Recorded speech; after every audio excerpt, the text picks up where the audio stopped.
So hello friends, my name is Showmail. From Horror Stories, I hope you are doing well. Today I am here to tell a horror story, so plug your headphones, close your eyes, and let's start the story with a horror topic.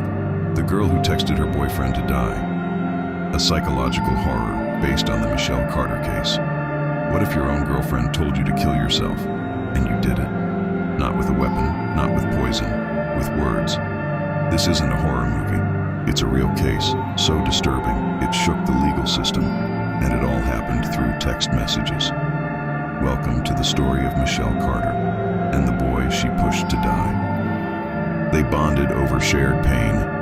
Their messages weren't flirty, they were bleeding. Sometimes I wish I could just die. You understand me, they'd write to each other. But soon, she'd do more than just understand. Now here's a fun question. If someone tells you to jump, and you do it, who's guilty?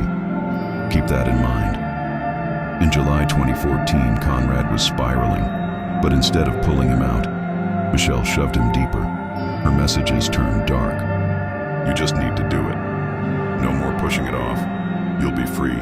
Everyone will be okay. He doubted himself. He stopped. He got scared, and she texted, "Get back in."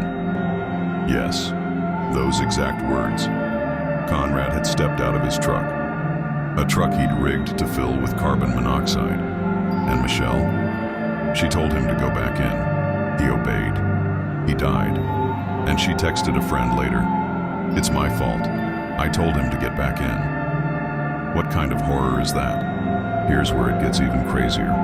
Michelle didn't attend the funeral, but she posted tributes online. She wanted sympathy, photos, captions, tweets, but her phone kept everything.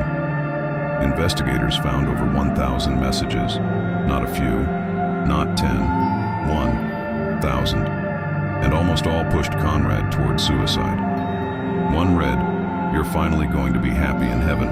So, was she a manipulative monster, or just a damaged teen who didn't understand what she was doing?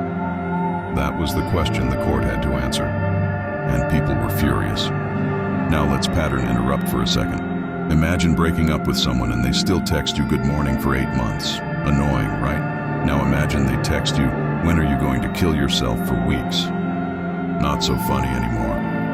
Prosecutors argued she was a puppet master, a sadistic attention seeker who wanted the tragic girlfriend spotlight. Defense said she was mentally ill, vulnerable, just as lost as he was. But here's the horror twist. They found out she had Googled involuntary manslaughter before he died. She knew what could happen. She just didn't care. Or worse, she wanted it. The text got weirder. "You'll finally be free. I think it's time." She made herself the hero of his suicide. She even organized a fundraiser in his name, with her face on the flyers, and captioned it, "My angel is flying now." Angel? She handed him the wings. The public was in disbelief. Was she evil, or just a product of a broken generation raised on screens, meds, and memes? Either way, someone was dead, and someone had to pay. 2017, Michelle Carter faces involuntary manslaughter. The courtroom was packed. America watched like it was a Netflix show, only this was real. The defense argued, "You can't blame someone for words." But the prosecution countered, "Words are weapons." They replayed the texts, every single chilling word. You could hear the courtroom hold its breath. And then came the verdict, guilty. She was sentenced to 15 months in jail. Only 15. People screamed justice. Others screamed injustice. But what no one could scream was Conrad's name anymore. He was gone. Michelle Carter walked out of prison in 2020, smiling, no apology, no tears, just silence. Now let's reset for a second again. Would you rather be ghosted, or have someone text you into the grave? Welcome to textual horror. This wasn't a haunting, it wasn't a demon, it was an iPhone, and a girl who wanted attention more than she wanted a life saved. No chains, no knives, no ghosts, just words. And that is more terrifying than any monster. Remember this, In horror, we fear what we don't understand. In this story, we understood too much, and that's what makes it unforgettable. Would you ever tell someone to die, just to feel important? No? Then share this story.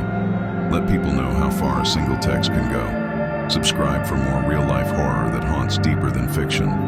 New darkness drops every week. Until then, check your messages. You never know who's watching.